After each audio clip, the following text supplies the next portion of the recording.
ہمارے حضرت مرشد عالم رحمۃ اللہ علیہ کے ایک مرید تھے، عالم تھے، مسلم شریف پڑھاتے تھے. انہوں نے زندگی کے کوئی 25 سال مسلم شریف پڑھائی تھی.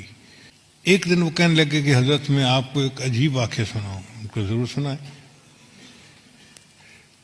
کہنے لگے کہ دارالعلوم دیوبند میں سعودی عرب سے ایک جماعت آئی علماء کی، 3 یا 4 بندے تھے، اور انہوں نے آ کے محتمم صاحب کو کہا کہ ہم ایک علمی مسئلہ ڈسکس کرنے کے لیے آپ کے پاس آئے ہیں.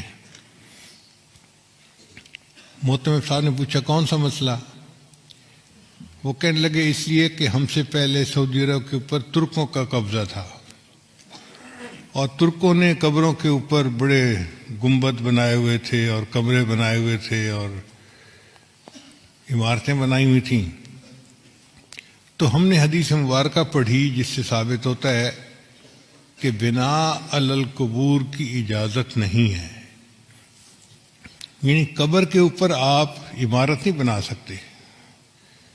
اس لیے سنت عمل یہی ہے کہ قبر کھلے آسمان کے نیچے ہو، اس کے اوپر کوئی کمرہ، کوئی قبہ ایسا نہیں بنانی چاہیے.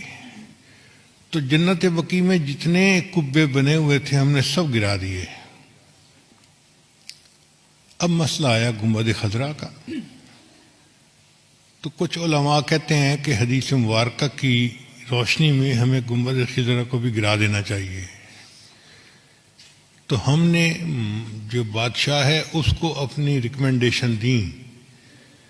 بادشاہ نے کہا کہ نہیں، یہ امت مسلمہ کا مسئلہ ہے، پہلے تم مختلف ملکوں میں جا کے علماء کو اپنے کانفیڈنس میں لو، اگر سب متفق ہیں تب قدم اٹھائیں گے، ورنہ نہیں اٹھاتے.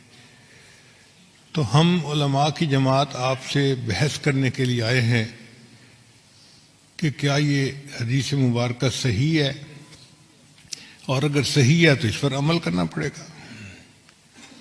محتمم صاحب نے کہا کہ جی مجھے آپ 3 دن کا وقت دیں، میں سب علماء کو اطلاع دوں تاکہ وہ یہاں آ جائیں، اور پھر ہم اس بارے میں اپنا موقف آپ کے سامنے ظاہر کریں.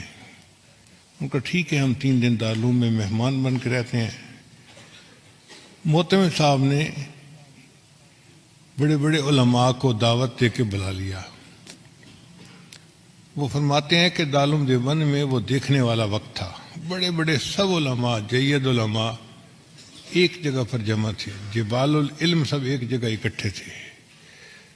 اور جو آخری رات تھی وہ تو پوری رات ہی علماء اس مسئلے پر آپس میں ڈسکس کرتے رہے، کتابیں پڑھتے رہے، اور کچھ لوگ روتے رہے، دعائیں مانگتے رہے کہ یا اللہ بہت نازک مسئلہ ہے، ہم سے اس کے کرنے میں کوئی کمی نہ رہ جائے، کوتاہی نہ ہو جائے. اگلا دن ہوا، عصر کی نماز کے بعد مجمع بیٹھا تھا، تو محتمم صاحب نے ان علماء کو کہا کہ جی آپ سب علماء کے سامنے اپنا موقف پیش کریں، پھر جواب ہم دیں گے.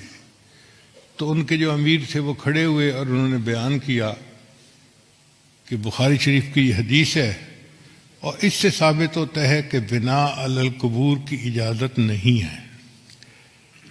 تو ہم نے جنت بقیع کے اندر تو قبروں پر جتنی عمارتیں تھیں سب گرا دیں. اب مسئلہ ہے گنبد خضرا کا. تو ہم آپ لوگوں سے یہ پوچھنے آئے ہیں کہ بتائیں کیا اس حدیث کے اوپر آپ کو کوئی اعتراض ہے، کوئی جرح ہے کسی راوی کے اوپر، یا کوئی کمی کسی طرح کی بھی ہو، کوئی شغم ہو تو بتائیں. تو جب انہوں نے پوچھا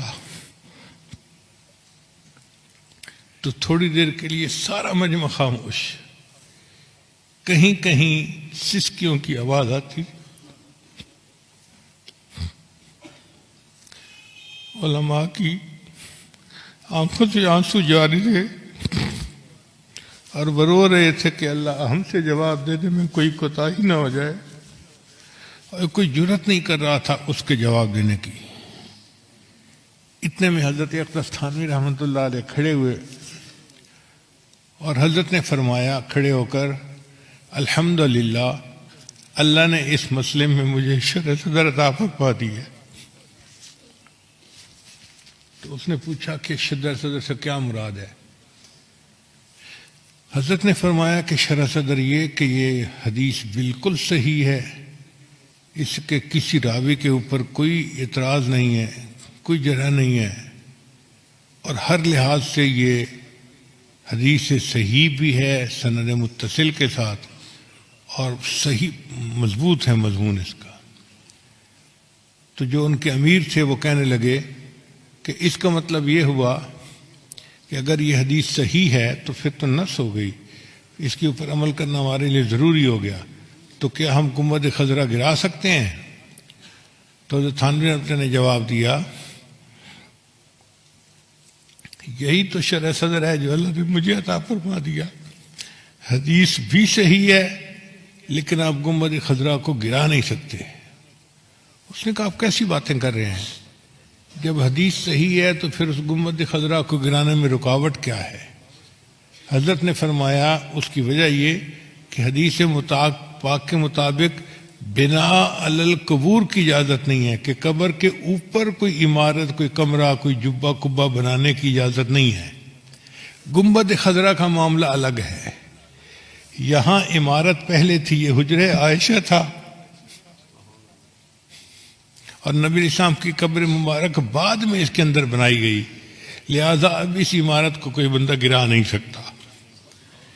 ایسا جواب تھا کہ وہ لوگ مطمئن ہو گئے۔ گنبد خضرا آج بھی ہے اور اکابر علماء دیوبند کی عشق نبی کی دلیل دے رہا ہے۔ اللہ علم کی گہرائی عطا فرما دیتے ہیں تو بندہ پھر علم کی تہ تک پہنچ جاتا ہے۔